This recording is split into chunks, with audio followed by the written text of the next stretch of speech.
স্বাগত ডিবিসি নির্বাচিত সংবাদে। শুরুতে জানাবো মার্কেন্টাইল ব্যাংক সংবাদ শিরোনাম।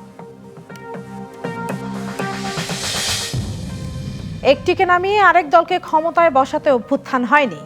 ঐকমত্য কমিশনের সাথে বৈঠকে স্বৈর শাসন প্রতিরোধে সজাগ থাকার আহ্বান এনসিপির। আমাদের যে ৭২-এর মূলনীতি এছাড়া পরবর্তী সময়ে বিভিন্ন সংশোধনের মাধ্যমে যে দলীয় মূলনীতিগুলো প্রবেশ করানো হয়েছে সেই মূলনীতিগুলো বাতিল করতে হবে। সংবিধান সংশোধনের ক্ষেত্রে গণভোট করা লাগবে।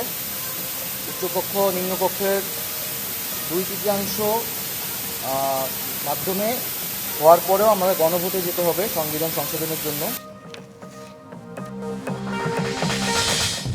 চাইলে ডিসেম্বরে ভোট আয়োজন সম্ভব বলছে বিএনপি।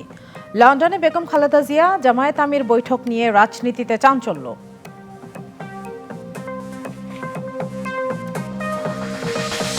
আপনারা কি দেশের জন্য কাজ করছেন না আওয়ামী লীগকে পুনর্বাসন করার জন্য অপেক্ষা করছেন?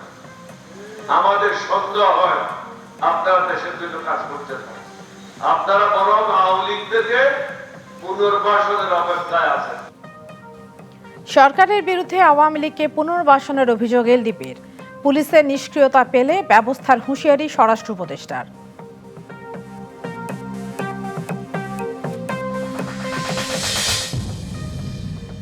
অভ্যন্তরীণ ধান চাল সংগ্রহে ক্রয় মূল্য বাড়ালো। কৃষক ও মিল মালিকদের স্বার্থ রক্ষা হলেও ভোক্তা পর্যায়ে দাম বাড়ার শঙ্কা।